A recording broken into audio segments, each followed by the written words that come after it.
시청자 여러분 안녕하십니까? 경제 인사이더들의 신박한 통찰과 함께하는 경제 인사이트 정철진입니다. 먼저 오늘 하루를 뜨겁게 달궜던 경제 뉴스 투데이 핫경제부터 살펴보겠습니다. 네, 관세청은 올해 1월부터 3월까지 K 화장품 수출이 작년 동기보다 21.7% 상승한 23억 달러로 같은 기간 역대 최대 실적을 기록했다고 밝혔습니다. 화장품 수출액은 2021년 92억 2천만 달러로 최대 실적을 달성했으나 2022년에 중국 시장 여건이 악화되며 감소한 뒤 지난해 다시 반등하며 올해 호조를 이어가고 있습니다. 이는 K뷰티가 전 세계적으로 자리매김한 결과로 관세청은 분석했습니다. 한국의 조선업이 3년 만에 중국을 제치고 수주 1위를 탈환했습니다.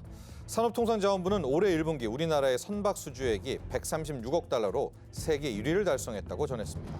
한국의 조선 수주액이 중국을 제친 것은 지난 2021년 4분기 이후 3년 만입니다. 특히 올해 1분기 선박 수주액은 전년 동기 대비 41.4%나 증가했는데 작년 수주액의 절반가량을 1분기에만 달성한 것입니다. 통계청 국가통계포털에 따르면 3월 외식 물가 상승률은 3.4%로 전체 소비자 물가 상승률 평균인 3.1%보다 0.3%포인트 높았습니다. 외식 물가 상승률이 전체 평균을 웃도는 것은 2021년 6월부터 34개월 연속 이어지고 있는데요. 비빔밥이 5.7%로 가장 많이 올랐고 떡볶이와 김밥, 냉면, 구내 식당 식사비, 햄버거가 5%대 가격 상승률을 보였습니다. 반면 가공식품의 물가 상승률은 1.4%로 평균보다 1.7%포인트 낮았습니다. 일반 주택연금보다 연금액을 더 지급하는 20% 더 지급하는 우대형 주택연금의 가입 문턱이 낮아집니다. 금융위원회가 오늘 주택연금 활성화 현장 간담회를 개최한 결과 주택금융공사는 실버타운에 입주하는 노인들에 대해선 실거주 요건을 적용하지 않아 실버타운에 입주한 뒤에도 연금을 계속 받을 수 있도록 제도를 손질하고 우대형 주택연금의 경우 가입 기준 주택가액을 시가 2억 원에서 2억 5천만 원 미만으로 확대할 예정이라고 전했습니다. 지금까지 투데이 핫경제였습니다. 의사들의 집단 행동이 계속되고 있는 가운데 지난 4월 1일 오전 윤석열 대통령이 의대 개혁과 관련해서 대국민 담화를 발표하고 의료 개혁과 의대 증원의 필요성에 대해 재차 강조하면서 국민과 의료계 또 정부가 함께 참여하는 의료 개혁 사회적 합의체를 제안하기도 했는데요. 자, 오늘 이 시간 경제인사이트에서는 의대 정원 확대 관련해서 윤석열 대통령의 대국민 담화 내용과 함께 의료 개혁 그리고 핵심이죠. 의대 증원에 관한 추진경과 그리고 앞으로의 해법들에 대해서 자세하게 짚어보도록 하겠습니다. 본격적인 오늘의 핫 이슈 이야기 나눠보기 전에 먼저 화면으로 만나보시죠.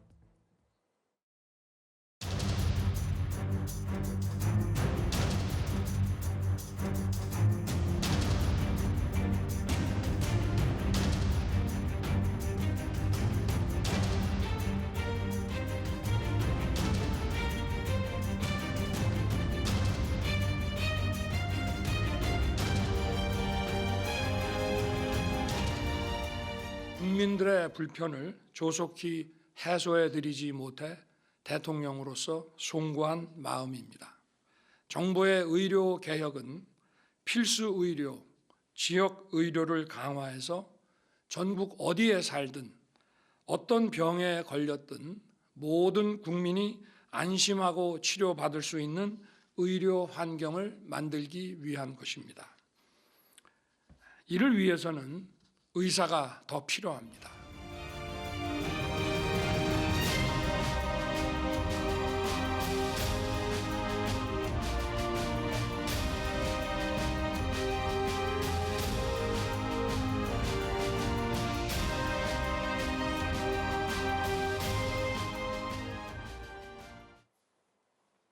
오늘의 경제인사이트 두 분의 전문가와 함께합니다. 정영선 연세대 보건행정학과 교수, 송기민 경실련 보건의료위원장 겸 한양대 교수 나와주셨습니다. 안녕하십니까? 네, 안녕하세요. 안녕하십니까?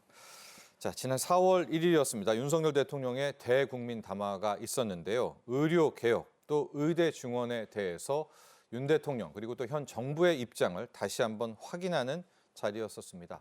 이번에 의료 개혁 대국민 담화 두 분은 어떻게 보셨는지 뭐 총평부터 듣고 이야기 이어가도록 하겠습니다. 정 교수님. 네, 저도 뭐 당연히 담화 내용을 처음부터 끝까지 쭉 네. 들으면서 이 두 가지 측면을 동시에 즉 그 정부가 의대 증원이라고 하는 네. 그런 과정을 그것도 일반적으로 사람들이 2천 명이라고 하는 좀 급격한 증원을 하게 된 배경과 그럴 수밖에 없었던 사정이라든지 네. 정부로서의 어떤 노력이라든지 뭐 이런 것을 강조하는데 대부분의 시간을 할애했더라고요. 네.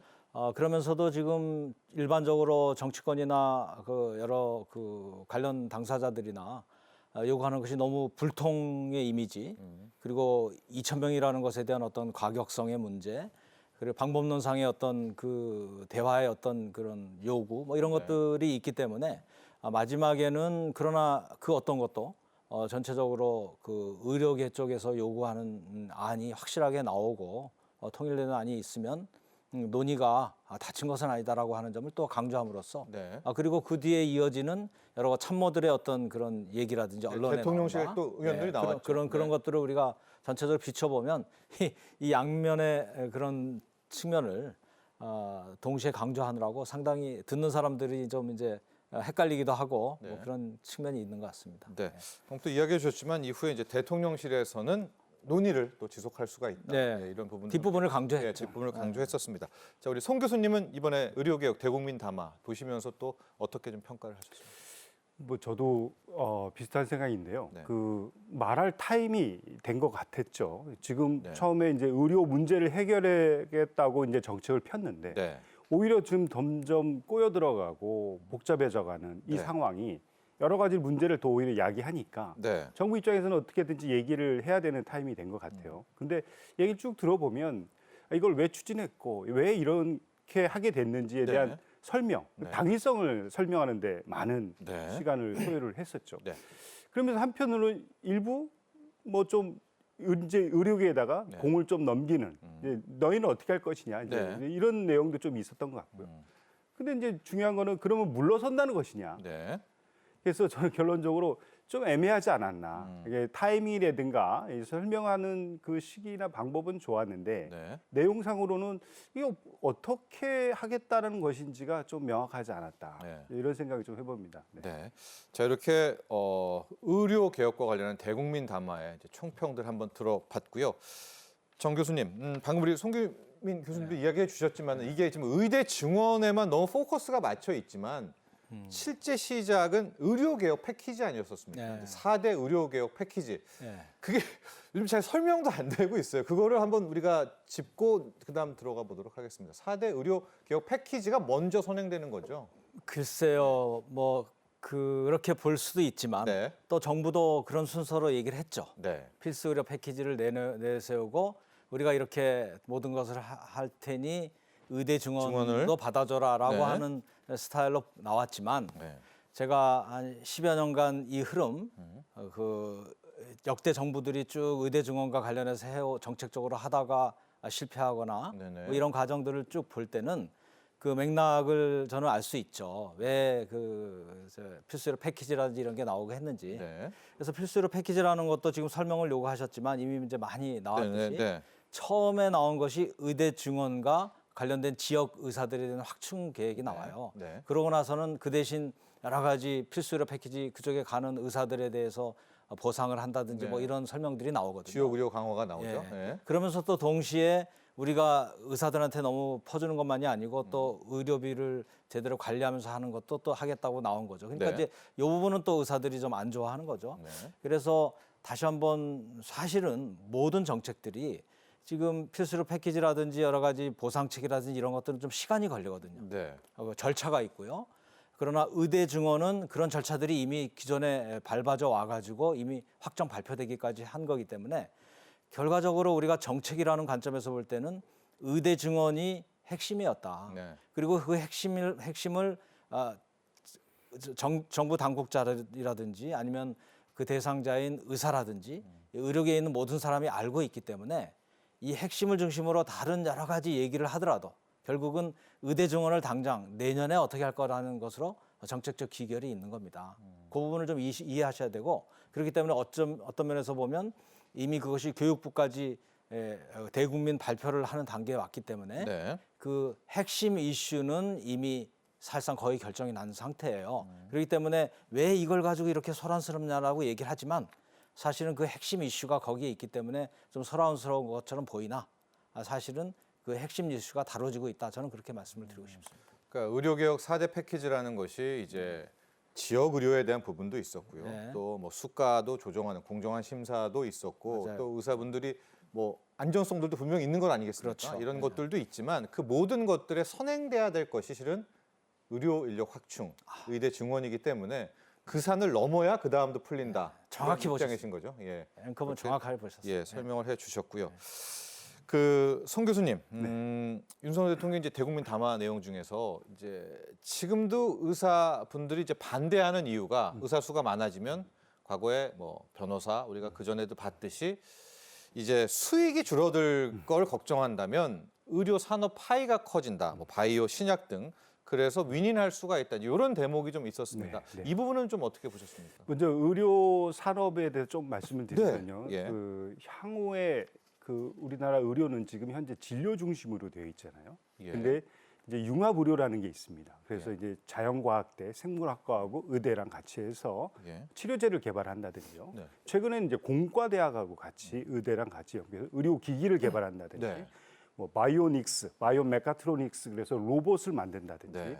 인공장기를 만든다든지 네. 이런 아주 꿈에 부푼 그런 의료 산업들이 있습니다. 굉장히 곽감받는 산업이고요. 해당 주가도 지금 엄청나게 올랐죠. 네, 그렇습니다. 네. 그래서 앞으로 우리나라의 먹거리가 될 수도 있고요. 네. 굉장히 생명과 직결적인 또 이제 고령화 시대에는 제론테크라고 그래가지고 네. 고령자들의 또는 신체가 불편한 자들을 대신 로봇이나 이런 걸로 도움을 줄 수 있는 그런 산업들이 굉장히 곽강을 받을 수 있습니다. 예. 이건 분명히 맞는데, 근데 이제 생각해 보면은 이건 분명히 연구개발의 R&D 쪽이란 말이에요. 네. 그러니까 의사들이 공과나 자연과학대랑 융합해서 연구를 해 나가자 이 얘기인데 네. R&D 비용을 확 줄였어요. 앞뒤가 좀 안 맞는 얘기고요. 네. 실제 R&D를 하는 연구자들은 연구비도 중요하지만 연구 규제도 굉장히 불편한 것이 너무 많습니다. 그러니까 우리나라에 100억, 뭐 1000억, 뭐 이게 어마어마한 국가를 살릴 수 있는 연구를 하는 사람도 단돈 몇만 원 때문에 연구비 때문에 처벌을 받고 뭐 이런 너무나 타이트하게 R&D에 대한 명칭이 아주 굉장히 좋은 얘기가 있는데요. 네. 간섭하지 않는다. 준 이후에는 간섭하지 않는다가 굉장히 중요한 명언입니다. 그래서 R&D 자유롭게 연구할 수 있도록 그런 터전을 해주는 것이 더 중요하단 말이죠. 그러니까 이제 의대 증원이 어떻게 문제가 향후 풀릴지는 모르겠지만 오히려 이 부분에서 정부도 만에 하나 이제 타협이 된다면 네. 향후 의료계와 공대 혹은 의료계와 생물 이런 쪽 어떤 R&D 쪽으로 좀 더 뒷받침하는 것이 덧붙여 준다면 또 하나 윈윈할 수 있는 토대가 된다. 네, 근데 한 가지만 더 네네. 붙여서 말씀드리면 그런데 지금 우리나라는 의료에서 연구하는 그 생태계가 마련돼 있지가 않아요. 왜 그러냐면 예. 일본이나 선진국 같은 경우에는 신의료 기술, 고도 의료 기술이라고 그래서 예. 상위권에 있는 의료 교육이라든가 병원들은 신의료 기술 쪽 연구에 많이 투자를 하는데 예. 우리는 최고라고 할 수 있는 그런 빅5 병원조차도 모조리 진료에 전념을 하고 있기 때문에 예. 진료한 수입으로 운영이 되는 그런 체제라 연구할 틈이 없는 것이죠. 예. 그러니까 지금 의료 산업을 얘기를 한다는 얘기는 진료에만 모멸돼 있는 그런 전공의들이나 교수들한테는 큰 감동 없는 얘기가 되는 거죠. 아, 그럼 그 부분은 어떻게 보통 다른 나라들은 풀어갑니까? 거기도 민간 병원들은 힘들 텐데. 그렇죠. 그러니까 네. 거기도 우리나라의 전달 체계처럼 상위권에 있는 그런 기술들은 그 병원이나 의료 쪽에 있는 분들은 네. 연구하는 쪽에 더 많은 투자를 하는 거고 우리는 의원서부터 그 빅5 병원까지 다 진료로 진료에 가 있다. 그렇습니다. 네. 그러니까 아예 방향도 한번 진료에서 연구 진료 병행하는 쪽으로 의료 산업 전체의 방향을 틀 필요성도 분명히 존재한다. 그러니까 지금 당장 배가 고픈데 네. 10년 후에는 넌 잘 될 수 있어라는 얘기가 예. 어떤 감동을 줄런지 는 모르겠으나 네, 방향은 네. 그 방향이 네, 맞다. 맞습니다. 예, 이렇게 또 우리 송 교수님 이야기를 해주셨고요. 현재 우리나라 의대의 정원은 3,058명입니다. 이게 2006년부터 거의 18년째 유지되고 있고요. 아마 우리 시청자분들도 2,000명 중원 이제 많이 들어보셨을 겁니다. 이게 과도하다. 1,000명이 적정하다, 800명이 적정하다. 이제 2,000명이라는 이야기가 계속 나오고 있는데요. 정 교수님, 2,000명 증원 아마 협상 과정에서 많이 논의도 됐었죠. 그래도 다시 한번 여기에 대한 부분 좀 설명 좀 해주시죠. 예, 뭐 저희로서는 수없이 여러 그 얘기도 논의를 하고 이렇게 네. 했지만 아마 일본 국민들은 갑작스럽게 60%가 늘어나냐 이렇게 생각하시겠어요. 네. 그런데 이 부분은 아까 말씀하신 대로 3,058명이라고 하는 인원이 그 이전에 한 3,600명 20여 년 전에 네. 3,600명 가까이 되던 인원이 이렇게 줄어들었고 그 줄어든 인원이 이제 3,058명이 된 지가 벌써 한 20년 됐습니다. 네. 근데 그 과정에 인구 고령화도 되고 다른 나라들도 다 늘리고 이러고 있는데 너무 부족하다라고 하는 얘기가 이미 15년, 10년 전부터 이미 있어 왔고요. 네. 그런 과정에 이명박 정부 때도 증원을 논의하다가 그리고 의사들의 반대로 이렇게 중단이 됐고 네. 지난번 그 문재인 정부 때도 400명 증원 10년간 하겠다고 했다가 또 안 포기했고요. 됐죠? 여기까지 온 겁니다. 네. 그런 과정에서 이제 현 정부 들어와서 제가 이렇게 언론을 통해서 저는 파악하는 정도예요. 그런데 작년에, 네. 그러니까 작년 초에 분위기가 의대 증원을 할 듯이 보였어요. 현 정부 들어와서. 네. 그러더니 이게 결정되려면 작년 이맘때쯤보다 조금 전에 보건복지부에서 교육부로 인원이 통보가 돼야 되는 절차가 있는데 네. 그거를 포기했다는 게 언론에 나오더라고요. 그래서 저는 개인적으로 굉장히 현 정부에 대해서 아주 심한 욕을 했었어요. 복지부 관료들이 언론에 이미 있는데 쇼하고 있다. 내년대에 증원한다는 거는 거짓말이다. 지금 하려면 했어야지 안 했다. 이런 얘기까지 했거든요. 네. 제가 이 말씀을 드리냐면 그런 논의들이 계속 있어 왔다는 거예요. 그래서 그러더니 현 정부가 작년 말쯤 되더니 네. 증원을 할 것처럼 이렇게 분위기가 좀 잡히더라고요. 그래서 이 논의가 일반 국민들은 뭐 갑작스럽게 논의 선상에 온 것처럼 생각하지만 사실은 상당히 많은 논의들이 있어 왔다. 물론 2,000명이라는 논의는 정부가 내세운 거는 굉장히 급작스러웠어요. 그러나 그 전에 이미 언론에서도 나오듯이 수없이 많은 그 논의의 장이 있었고 거기서 얘기를 하라 그러면은 숫자들은 많이 나왔었나요? 숫자들도 800명, 뭐 1,200명. 비공식적으로 나왔죠. 왜냐하면 네네네. 정부로 몇 명이라고 정부가 딱 얘기하는 순간 그 부분은 상당히 확정적인 의미가 강하거든요. 예. 정부가 무슨 얼마를 내놓고 타협하는 그런 대상은 아니거든요. 예. 정부 정책이라는 것이 여러 의견을 듣고 논의를 해서 정부 정책이 결정되고 그러는 과정이기 때문에 그런 과정들이 있었는데 이제 이 부분들이 그 일반적으로 생각했던 그 인원들은 과거에 아까 말씀드린 대로 600명 뭐 저도 600명을 10몇 년 네네. 전에 얘기를 했었고 하니까 그런 과정이 있었기 때문에 한 1,000명을 넘는 선까지는 예상을 좀 했는데 그것이 이제 2,000명이라는 인원까지 간 거에 대해서는 정부는 그걸 수요 조사를 했다고 하는 것이고 네. 일반적으로 봐서 너무 과격하다 이렇게 얘기가 된 거죠. 네. 제가 좀 배경 설명을 드렸습니다. 네.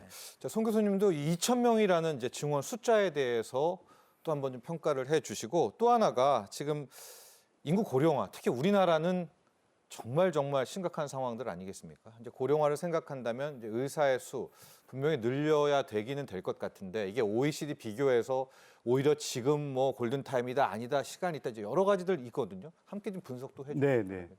일단 2,000명에 대해서 네. 말씀을 드리면 그 시민단체인 경실련에서는 지속적으로 최소 1,000명 이상을 주장을 했었고요. 네.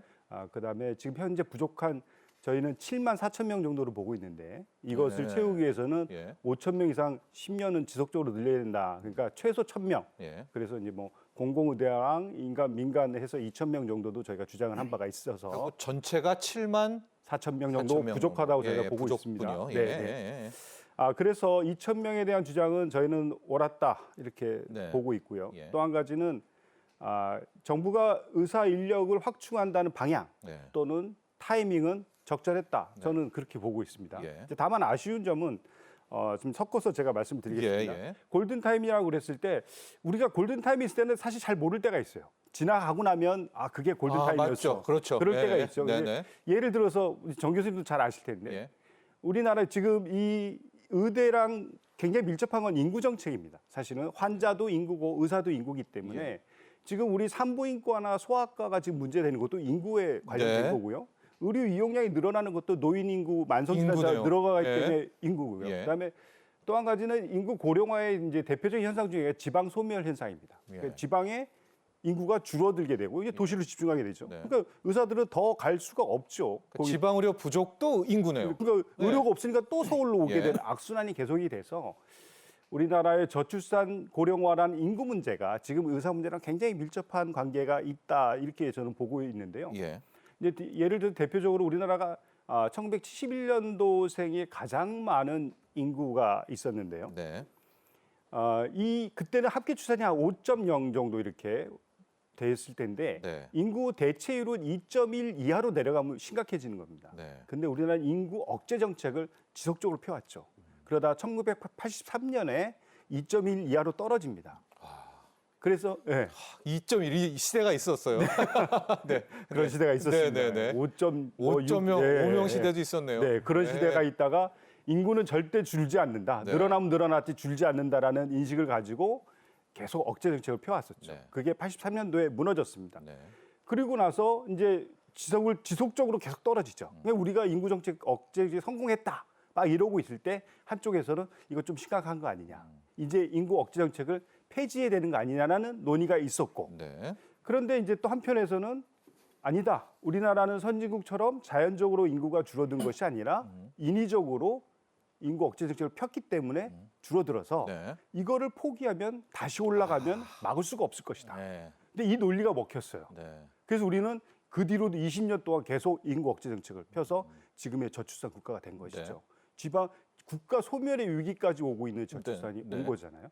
그러니까 지금도 저는 이런 걸 봤을 때 이 사인이 보내는 의미를 정확하게 알아채리지 않으면 정책을 실패하고 망가질 수 있다. 네. 그러니까 의사를 증원하는 시기는 분명히 맞다. 타이밍은 네. 과거 저출산 때처럼 네. 이 부분은 우리가 뭐 부인할 수 없는 그런 얘기라는 생각이 들어서 네. 이 부분은 우리가 계속 쪽으로 추구해 나가야 해결할 수 있는 그런 타이밍은 정확히 맞았다. 저는 그렇게 봅니다. 이제 우리나라의 고령화 속도와 현재 우리는 이제 우리의 건강보험 부족한 점이 많아도 어디에 뭐 세 개 내놔도 괜찮은 건강보험이 있기 때문에 노령화가 지속될수록 정말 의사의 수요는 더 폭증하는, 그러니까 의료 서비스의 수요는 폭증하는. 요거는 맞는 논리인 거죠. 더 많이 병원을 가는 건. 정 교수님도 잘 네. 아시겠지만 우리나라 인구 중에서 예. 가장 의료비를 많이 쓰는 인구는 70대 후반입니다. 가장 적게 쓰는 인구는 10대입니다. 네. 예. 10살에부터 20대. 예. 이 둘의 비교를 해보면 차이가 10배 차이가 납니다. 근데 우리는 고령화가 빠르잖아요. 네. 그러니까 70대로 넘어가는 인구가 굉장히 빠르게 늘어나는 겁니다. 예. 그러면 이 70대 이상의 인구가 사용하는 의료비 비율은 30%가 넘습니다. 예. 지금 34% 정도 가는데요. 지금 인구는 20 몇 프로인데 예. 20% 정도인데 의료비는 34%를 쓰니까 예. 훨씬 더 빠르게 의료비가 증가한다는 얘기는 우리나라는 행위멸수가제이기 때문에 그만큼 의료 이용량이 늘어난다는 얘기랑 그렇죠. 딱 맞아 떨어지는. 자, 이런 부분에 따라서 이제 의대 증원에 대한 얘기가 계속 나왔었고요.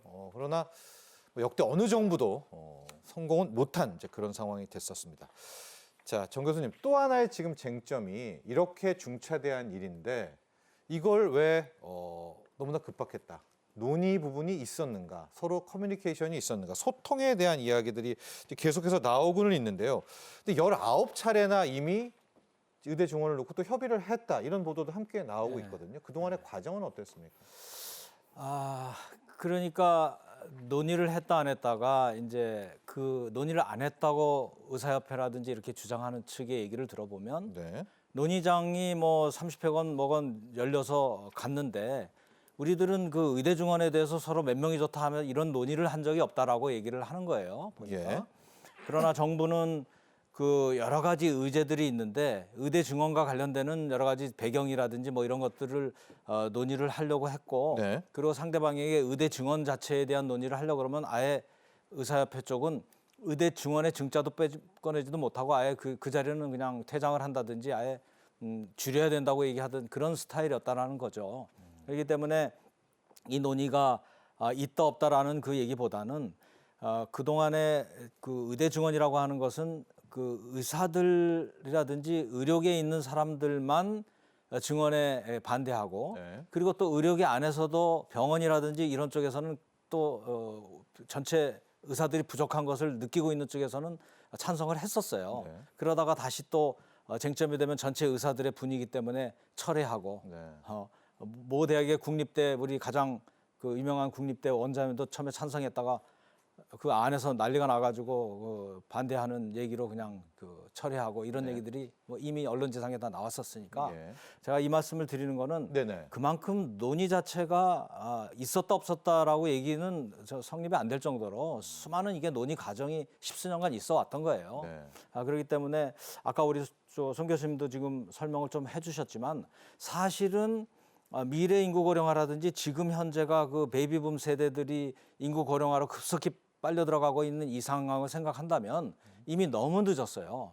사실은 2010년도에 저도 뭐 일간지에다가 사실은 의대 증원 늘려야 된다는 제목의 칼럼을 써가지고 사실 이 논의에 그 촉발 그 장본인으로 많이 지적이 될 정도로 되는데 2010년이요. 2010년이죠. 상당히 오래전이죠. 네. 막 의대 정원 줄이고 난 지 얼마 안 됐을 때 제가 바로 그 얘기를 했으니까요. 근데 이제 그 말씀을 드릴 시점에도 저는 이미 지금 인구 추계가 나오지만 저는 좀 다른 모델링을 해서 정식 저도 추계를 했었죠. 그때 이미 이런 거 좀 예측하셨나요? 예측을 이 했었죠. 그래서 저출산 고령화? 발표했었고요. 상당히 그때 뭐 여러 사설에도 나올 정도로 그 인용도 되고 또 학회 충계 보건경제학회 학술 대회에서 전체 주제가 의대 증원이었어요. 그때도 이미 최소 600명이라고 얘기를 했었으니까요. 예. 그때 아마 그랬으면은 그 증원들의 속도 TF가 만들어지고 논의됐던 대로만 했었어도 아마 지금 이런 소란이 없이 네. 자연스러운 어떤 그 논의 과정에 우리가 그야말로 필수 의료 패키지를 논의하고 네. 의료 개혁을 논의할 때 의대 증원이라고 하는 이 논제를 매몰되지 않고 할 수가 있었던 거죠. 그래서 상당히 아쉬우나 그래도 늦었다고 해서 안 할 수는 없잖아요. 네. 계속 간다면 또 10년 후에 더 부족한 상태로 계속 가기 때문에 만시지탄이나 지금이라도 이 논의가 제가 보기에는 이미 교육부에서 발표했기 때문에 내년도 증원에 대해서는 어느 정도 확정이 됐다. 예, 그 이야기는 좀 이따 다시 한번 또 또 집중적으로 합니까? 해보도록 예, 하겠고요. 자, 저희가 이제 타협점을 좀 찾아보는 안 중에서 2,000명이라는 이 숫자를 좀 조절하는 방법은 어떨까라는 것들이 이제 여기저기서 나오고 있습니다. 두 분 모두에게 좀 여쭈고 싶은 말인데요. 대통령실에서도 이게 지금 어떤 보관이 나오게 되면 더 합리적이고 타당한 방법이 있다면 협의가 가능하다 이렇게 나왔는데 국민들도 이제 이런 생각들 많이 합니다. 송 교수님. 그냥 1,000명 정도로 하고 전공의들 복귀하고 이렇게 좀 타협되면은 얼마나 좋을까 다시 의료계 돌아가고요. 이런 것이 좀 해법이 될 수 있을까요? 물론 오늘 제가 저녁에 어디서 몇 시에 누구랑 밥을 먹을지는 바꿀 수 있죠. 네. 그걸 얼마든 전화해서 야 오늘 사정이 생겼는데 이거는 정책이지 않습니까? 네. 국가의 정책입니다. 국민들이 다 국가의 정책을 바라보고 자기들 삶을 결정하고 신뢰를 믿고 따라가는 것이죠. 네. 지금 1,000명을 줄인다. 500명, 400명 찬성할까요? 답을 줄 수 있을까요? 누군가? 줄였는데 만약 안 하면 우리는 문제가 그게 아니었어. 아예 더 줄여. 이 말이 안 되잖아요. 2020년 문재인 정부 때도 400명을 감축할 것을 네. 그때 그렇게 얘기를 했었고 400명도 안 된다고 하는데 지금 우리가 증원이 400명이었죠. 네. 네. 네. 지금 우리가 좀 줄인다고 해서 그거를 뭐 동의한다. 뭐 또 줄이는 거는 오히려 더 많은 문제를 야기할 것으로 봅니다. 왜 그러냐면 결국 의사들이 주장했던 네. 정부의 의사다. 이 얘기가 확고하게 성립이 될 국민들에게 네. 확고하게 성립이 될 거고 이제 앞으로는 모든 의료 정책을 할 때마다 의료인의 승인을 받고 정부가 해야 되는 것이죠. 예. 물론 의료도 되게 중요하지만 정부도 중요합니다. 정부가 흔들리면 국방이고 치안이고 다 흔들립니다. 네. 무정부 상태가 된다는 거는 상상하기 어렵죠. 그만큼 정부는 그 정책이라는 것에 국민들에게 신뢰성과 안정감을 줄 필요가 있는 거죠. 네. 지금 이게 안정감을 준다고 볼 수는 없지만 후퇴하는 것 자체도 굉장히 불신감을 줄 정부의 신뢰도를 떨어뜨릴 수 있는 아주 위험한 것이다. 예. 그리고 그다음에 만약에 물러난다면은 네. 정부가 물러난다면 네네. 그럼 국민들은 그동안 뭐냐를 설명할 수 있어야 됩니다. 그것도 정부가 설명해야 되니까. 당연히 책임져야죠. 아, 국민은 뭐냐 그동안에. 네. 나를 갖고 너희들이 갖고 논 거냐. 이거에 대한 설명이 분명히 있어야 되기 때문에 네. 정부로서는 진퇴양난인 상황이겠지만 물러서는 것이 결코 좋은 해법은 아닐 것이다. 송 교수님도 2,000명을 하고 네.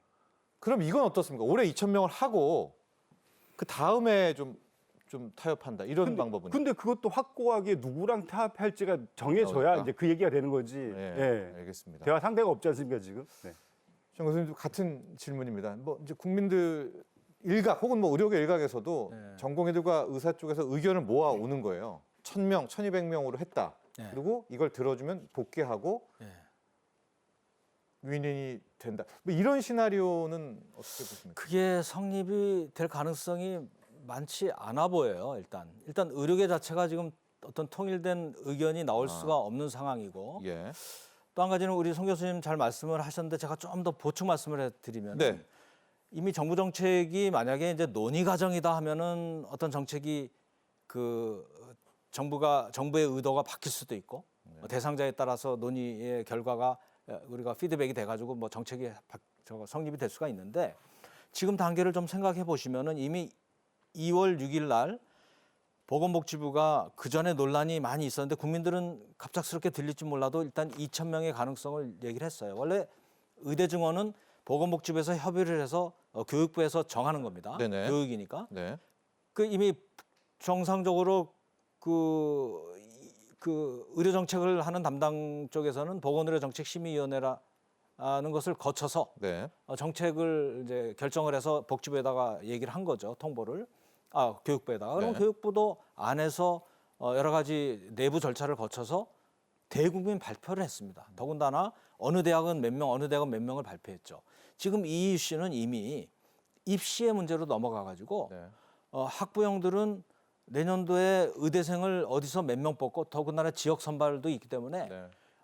이제 이 지역에는 몇 명이 가능하니까 더군다나 의대가 관심의 대상이잖아요. 네. 그러면 그 수험생들과 입시를 앞둔 학부모들과 이런 사람들에게는 당사자의 문제가 이미 돼 있는 거예요. 만약에 이 정책이 내년도 입시가 바뀌게 되면 그때는 지금의 정부가 뒤집어서 생기는 여러 가지 최근에 어제 그제 그렇습니다. 네. 의과대학 교수들이 현 정책에 대해서 소송을 제기했는데 네. 당사자 부적격이 나왔잖아요. 네. 그건 당연하죠. 왜냐하면 그 입시의 문제인데 교수들이 그 입시 정책에 대해서 당사자가 아니라는 아니잖아요. 거죠. 네. 근데 만약에 지금 발표된 정책을 뒤집어서 네. 내년 2,000명을 학교별로 배정된 거를 150명을 100명으로 줄인다. 그렇게 되면 네. 입시를 앞둔 학부모나 수험생은 당사자예요. 그들이 또 소송할 수도 있고. 그거는 당사자 적격이라고 저는 해석합니다. 네. 네. 그렇게 됐을 때 이 문제를 정부가 더군다나 일관성을 무너뜨려 가면서 정책을 꺼냈을 때 이 문제를 어떻게 감당하나요? 네. 나는 정부가 할 수 있으면 해보라고 하고 싶을 정도로 이 네. 문제는 이미 예. 내년도에 입시에 관한 네. 아까 앵커분이 말씀하신 대로 내후년도에 대해서는 그 발표를 한 것이 아니기 때문에 네. 타협을 하면서 뭐 논의를 할 수는 있을지 모르지만 내년도 정책은 이미 확정이 됐다. 네. 이렇게 저는 생각을 합니다. 알겠습니다. 이 점진적 증원도 이야기를 송 교수님께 여쭤보려고 하는데 이 역시도 점진적 증원은 좀 어떤 입장이신가요? 네. 아마 점진적 증원하면은 이런 갈등과 분쟁이 더 반복되고 네. 사회적 해마다. 비용도 증가하게 네. 될 것이고 네. 그 피해는 고스란히 국민한테 더 가겠죠. 네. 그래서 저는 점진적 증원이 해법이라기보다는요. 지금 우리가 좀 또 해결 방안을 좀 논의하자고 네, 하시니까 네, 네. 이 문제 저는 시사점 중에 하나는 예. 우리나라는 굉장히 민간 중심 의료 시스템입니다. 그러니까 공공 의료가 굉장히 취약하다는 것이죠. 기관 수도 5.5%밖에 안 되고요. 병상 수도 뭐 9%밖에 되지 않아서 그러니까 공공 의료가 받쳐주지 않는 상태 내에서 지금 이 제도가 시행이 되니까 네.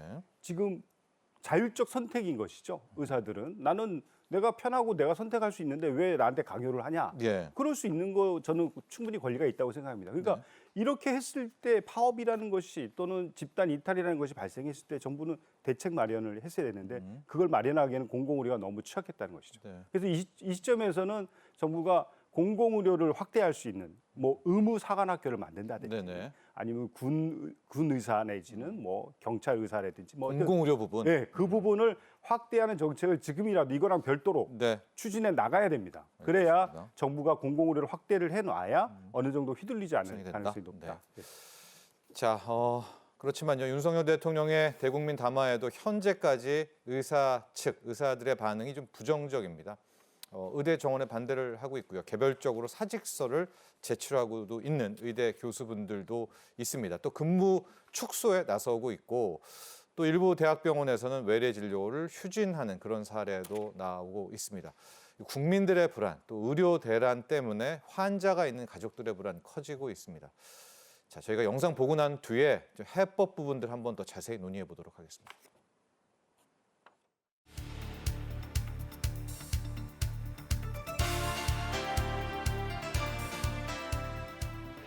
저는 의료 개혁을 위한 대통령 직속 특별위원회 설치를 이미 제안한 바 있습니다.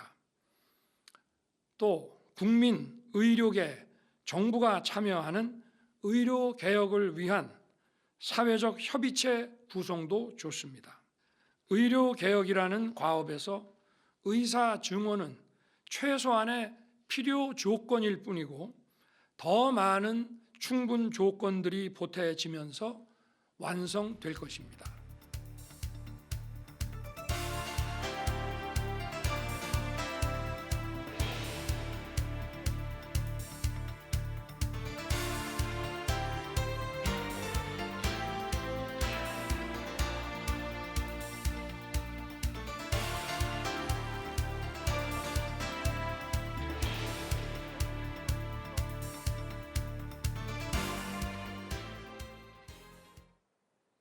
네, 현재 정부도 그렇고요, 대통령실도 그렇고 언제든지 대화의 문은 열려 있다 이렇게 이야기를 하고 있는데요.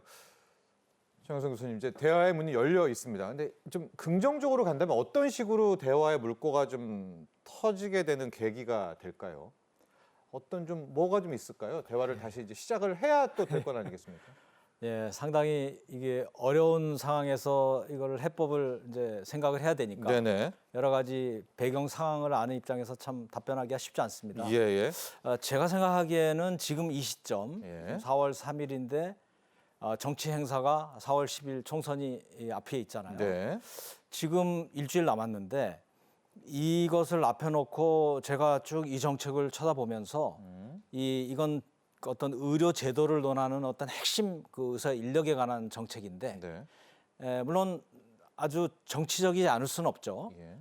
그런데 이것이 논의들이 굉장히 어떤 정치에 흔들려서 이렇게 약간 왜곡돼서 주장들이 나오고 그런 걸 좀 봅니다. 그래서 예. 제 생각은 해법은 아마 일단 총선이 끝나고 나서 논의하는 게 낫겠다라는 생각이 들어요. 네. 예, 그래서 잠깐 말씀드렸습니다마는 현 야당도 지난 정부 때 이 정책을 추진하다가 포기를 했었고 네. 현 정부도 작년에 추진하다가 포기했던 거를 올해서야 이제 하는 겁니다. 네. 그러니까 여건 야건 공이 의대 증원이라는 데는 이미 정치적으로 선언을 하고 있어요. 네. 그런 정치적인데 지금 선거를 앞두다 보니까 서로 얘기들이 원래 얘기했던 거를 제가 알고 있는 입장에서 쳐다볼 때는 네. 저런 얘기를 어떻게 하고 있지라고 하는 것을 양쪽 다 느끼거든요. 네. 그래서 저는 정치인들에게 하고 싶은 얘기는 잠시 이 의대 정원의 문제들에 대해서는 입을 닫고 있고 그리고 선거 끝나고 나서 그런 어떤 정치 분리가 좀 이미 결정이 된 상황에서 진정으로 이 의료 개혁의 핵심의 이슈를 같이 다루면 아마 보다 충심의 얘기들을 하면서 이 정책을 다룰 수 있을 것이다. 지금 7주 이상 이 상황이 벌어져 있는데 일주일은 우리가 충분히 국민들도 참고 기다릴 수 있다. 저는 이렇게 말씀을 드리겠습니다. 네, 우리 송 교수님, 이제 사회적 협의체 이야기 나오고 있고요. 네. 대통령과 또 전공의들의 직접 만남, 이제 이런 가능성들이 이렇게 여러 가지 이야기들이 나오고 있는데 만나야 혹은 뭐가 모여야 될 것 아니겠습니까? 현재 모일 수 있는 뭔가 물꼬는 어떻게 틀까요? 저는 그 좀 우리 뭐 막혔을 때는 원칙대로 가야 된다는 예. 뭐 이런 얘기가 있지 않습니까? 네. 그러니까 만나야 되는데 누구랑 만나는 거죠? 네. 누구랑 만나야 되는 예. 거냐? 이 보건 정책의 가장 기본 원칙 중에 하나는 정책을 펼 때 이해관계자 분석이 있습니다. 예. 이 정책을 결정한 사람 누구냐? 이 정책으로 해서 영향을 받는 사람 누구냐? 예. 그 사람들 다 끌어 모아서 해야 되는 거예요. 예. 우리나라는 건강보험 중심의 나라입니다. 네. 전 세계적으로. 건강보험료의 85%는 우리 국민이 냅니다. 네. 국민 빠졌어요. 네. 정부랑 의료계만 얘기합니다. 계속 싸울 거예요. 여기 저 국민을 완전히 처음부터 들어갔었더라면은 아마 이 문제는 생기지 않았을 가능성이 굉장히 높습니다. 네. 국민을 빼고 논의했었던 그 부분이 저는 정부로서는 굉장히 뼈아픈 실책이라는 생각이 들고요. 지금이라도 늦지 않았으니 국민을 넣어서 같이 논의하는 그 원칙대로 하는 게 맞고요. 협의체요. 예, 네. 그러려면 협의체에 의사들 보고 들어와라. 난 들어오라 하는데 너 안 들어왔어. 그게 아니라 들어오게끔 만드는 것도 정부가 해야 될 일입니다. 예. 네, 예. 그러면 이제 국민, 의사, 정부의 그렇습니다. 협의체 구성. 그렇습니다. 그럼 이게 시간은 좀 걸릴 것 같은데요. 그럼요. 이 국가적으로 이게, 큰 일인데요. 예. 예. 그 단시간에 뭐 한마디 한다고 되겠습니까? 제가 좀 보충 말씀드려야 예. 되겠네요. 근데 또 의료 대란도 있고 네. 현실에서 예. 우리 중요한 말씀을 하셔가지고 제가 좀 말씀드렸어야 되는 걸 마침 말씀하셔서 좀 말씀드리겠습니다. 지금 이 의료제도라는 것은 이제 의사가 핵심은 맞습니다. 네. 의사의 처방이 나와야 조제도 하고 처방이 나와야 간호도 들어가고 이렇게 돼 있어요. 그렇기 때문에 이 의사 인력이라는 게 그 핵심 인력을 다루기 때문에 중요하고 모두들 매달려서 이렇게 하고 있는 거라고 봅니다. 그런데 의료정책이라는 것은 또 의사만은 또 아니에요. 그렇기 때문에 이 주 말씀하신 대로 지금 여건 야건 나와서 얘기하는 것은 의사 출신들이 마치 정책의 전문가인 것처럼 그 발언권을 갖고 얘기를 하고 있어요. 네. 국회의원도 마찬가지입니다. 그래서는 안 되는 거예요. 그들은 전체적으로 보면 또 의료에 너무나 몸을 담고 있다 보니까 의료를 객관적으로 아까 말씀하신 대로 국민의 시각, 돈을 내는 국민의 시각에서 쳐다보고 그 모든 돈은 국민이 보험료로 내고 있거든요. 네. 그럼 돈을 내는 사람의 관점도 반드시 포함돼야 되잖아요. 그래서 그런 관점들이 지금 많이 빠지고 네. 오히려 의료 당사자인 의사들은 왜 우리랑만 돼야 된다. 지금 의정협의체 얘기하는데 그동안의 논의 보면은 우리 외에는 들어오지 않는 우리들끼리 논의를 해야 된다고 얘기를 해왔어요. 그건 굉장히 의료제도 자체를 생각하지 않는 본인들이 전체라고 생각하는 그런 주장일 뿐이죠. 네. 돈을 내는 국민들이 참여해서 이 돈이 어떻게 쓰이는지를 보면서 이 돈이 정당하게 우리의 의료 서비스를 제대로 줬을 때 지불이 되는 돈이 돼야 된다는 것은 그건 당연히 같이 협의를 해야 되는 겁니다. 그래서 제가 다시 말씀드리지만 네. 그 협의체라든지 모든 논의도 일단 정치적인 이슈가 끝난 다음에 형성이 돼서 예. 여야 공이 함께 논의할 수 있는 그런 장이 마련되기를 기대해 봅니다. 네. 또 한 측면이 이제 의대를 가고 싶어 하는 쪽이 있습니다. 이제 내년도 입시 요강이 되는 부분인데요. 이건 앞서 이제 정 교수님께서 자세히 설명을 좀 해주셨습니다. 자, 그래서 이번에는 요 문제하고 의대 교수들의 사직서 제출 문제를 함께 우리 송 교수님께 여쭤볼 텐데 5월까지는 정부가 일단 2025년도 이 대입 요강을 조금 더 늦춰보겠다는 이야기도 이제 넌지시한 겁니다. 그러면 5월이라는 기간이 있고요. 의대 교수분들이 또 사직서를 제출하고 그게 또 뭐 한 달 지나면 뭐 수리되고 그러니까 한 5월경에는 뭔가 맞아 떨어지는 모일 수밖에 없다. 이런 부분은 좀 어떻게 생각하십니까? 그 의사들 중에는 개원을 하는 의사가 있고요. 네. 그 이제 큰 상급 병원에 있는 의사도 있고 네. 또 의과 대학에 네. 교수하면서 하는 교수분들도 있겠죠. 있고요. 네. 근데 일이 좀 다르죠. 대부분 의사는 진료를 하지만 의대 교수들은 연구도 하고 교육도 하고 논문도 쓰고 해야 되는 거거든요. 네. 그래서 사실은 의사는 이제 공부 열심히 해서 통과하면 의사가 되지만 네. 교수는 또 TO도 있고 네. 쉽지 않습니다. 네. 어렵게 교수가 됐을 거예요, 의대 교수가. 네. 과연 이거를 포기할 만한 사유가 될까? 개인적으로 볼 때. 네. 저는 아니라고 보거든요. 이것 때문에 내가 교수직을 그만두겠다? 저는 그렇지는 않을 거라고 봅니다. 예. 예. 뭐 일부 있을 수 있겠지만 대다수는 그렇지 않을 것 같아서 의대 교수들의 사직은 아마 일어나지 않을 가능성이 매우 높다. 저는 그렇게 판단을 합니다. 네. 그리고 요강이 이제 5월이면 되돌릴 수가 없잖아요. 네. 왜냐하면 우리 국민들의 또 학부형들도 있어가지고 마지막 마지노선이 2025년도 이 대입 요강이 5월이기 때문에 그 선 전에라도 어떤 좀 타협 가능성 이거는 저는 그것 때문에 뭘 섣불리 했다가 오히려 더 일이 커지지 않을까 싶어서요. 네. 그거는 정부가 정한 거잖아요. 예. 정할 때 그거 못 물린다는 걸 생각하고 정했을 거거든요. 네. 뭐 상황 바뀌면 물르지 뭐 이렇게는 안 했을 거거든요.